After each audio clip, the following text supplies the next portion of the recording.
This thing is super light. It actually doesn't even feel like there's a battery in there. Okay, they actually did send me a battery. I was worried because it was a little light. Have I mentioned how light this battery is? It's light.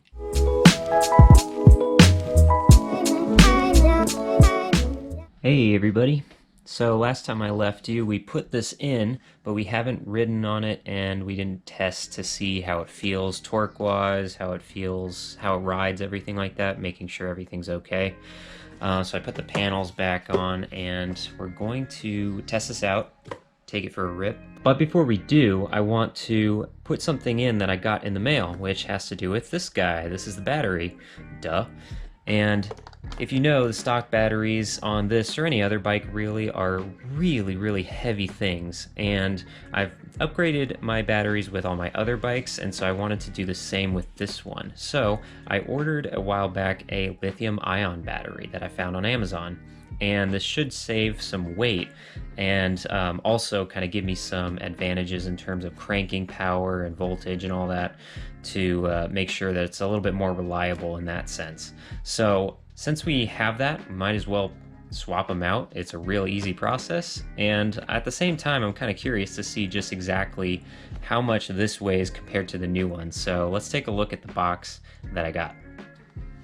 So here's the new battery as it sits in the box. We'll do a little unboxing here. First things first, this thing is super light. So before we crack into this, here's the code. It's the same one as the stock battery. I'll put that up on the screen in big bold letters so you don't have to squint your eyes and read that. So let's see what we got. Okay, they actually did send me a battery. I was worried because it was a little light. We got some bolts here. The battery itself, look at that.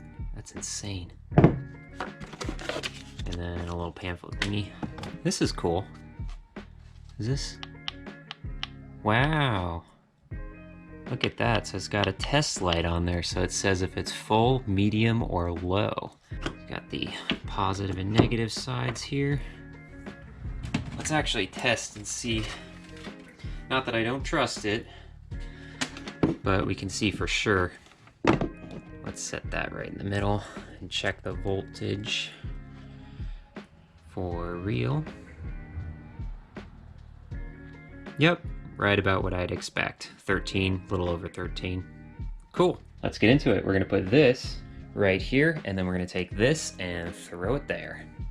I'm kidding. Don't throw away your batteries, recycle them.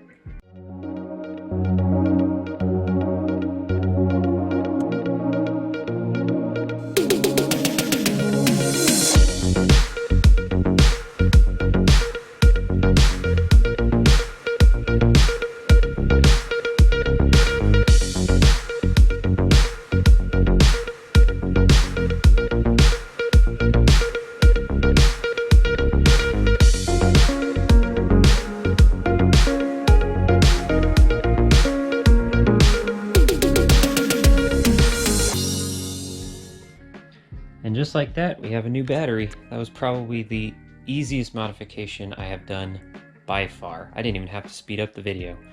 So let's test it. We got the key. And make sure everything turns on. It does. Starts up.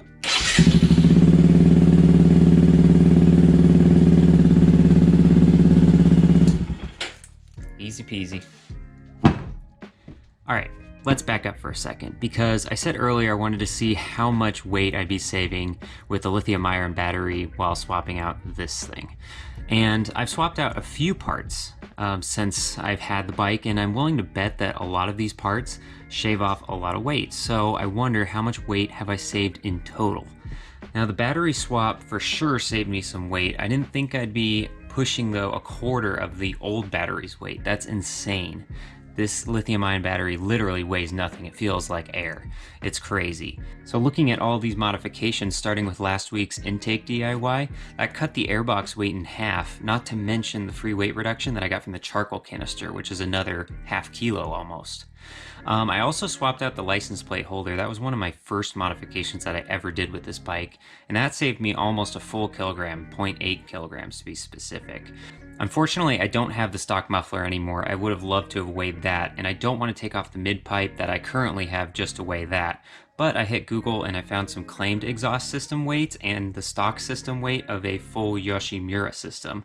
I know this isn't what I used exactly, but let's assume that the difference is the same here.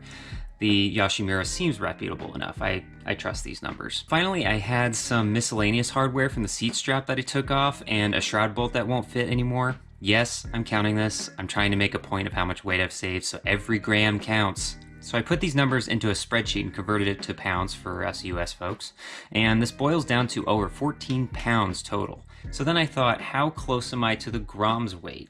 Because I know that the Benelli in general is a pretty heavy boy, but can I get any closer to the typical range of Minimoto weights? So I looked up both the stock weight of the Benelli and the grom. According to Google, the stock weight, dry weight of the Benelli is 266.8 pounds.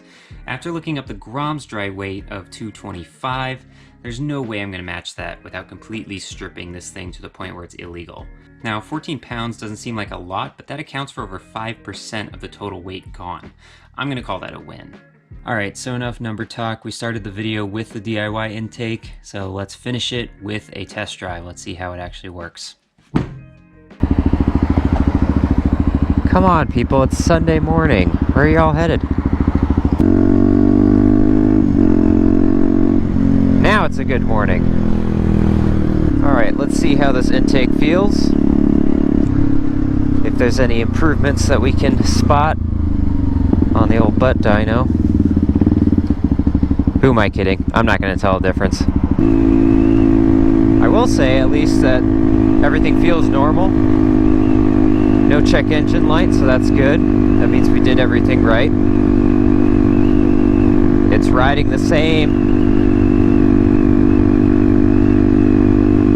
Doesn't feel any different, like there's anything wrong with it, so that's good. That's number one concern checked off.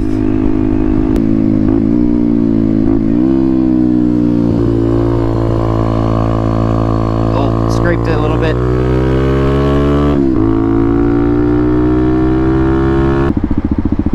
Officers, not doing anything. Don't mind me. Here's a good test. So we're turning onto a street right here, which is pretty steep. And we're starting basically at the bottom. So we'll see. This could be more or less a kind of a low-end test to see how it does accelerating up the hill. Make sure that there's no lag there. Here we go.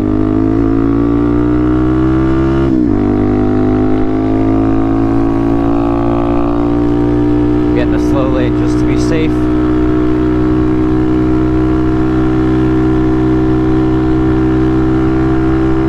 It's holding pretty steady. Let's see what happens if I shift up.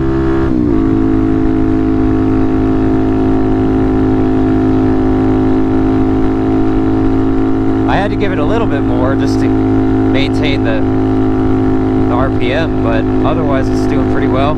It's trucking.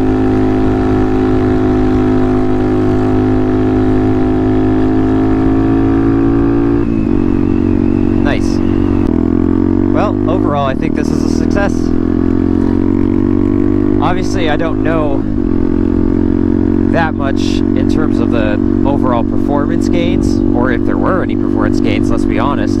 I could have lost some, but one of the main points was that I cut the weight in half, and I added a lot of other things that reduced the weight, so I think that's pretty good.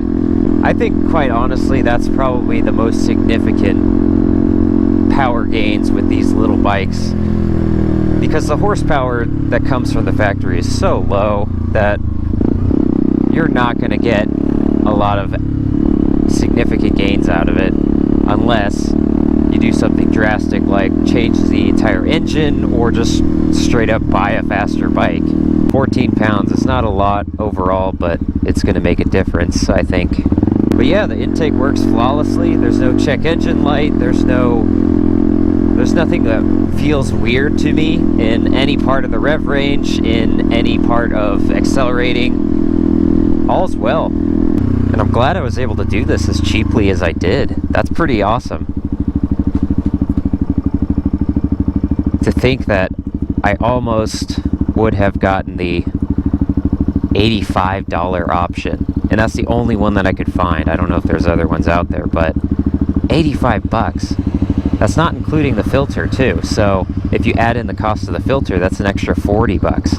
So over $100 for that intake, when I basically replicated the same thing with an intercooler hose that was $10 and a little reducer pipe that was another 15 or so.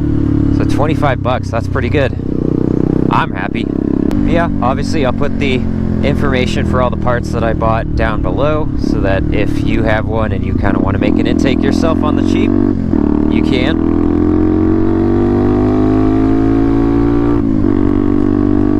And I'm just going to go ride and enjoy this thing for now, so thanks for taking a look.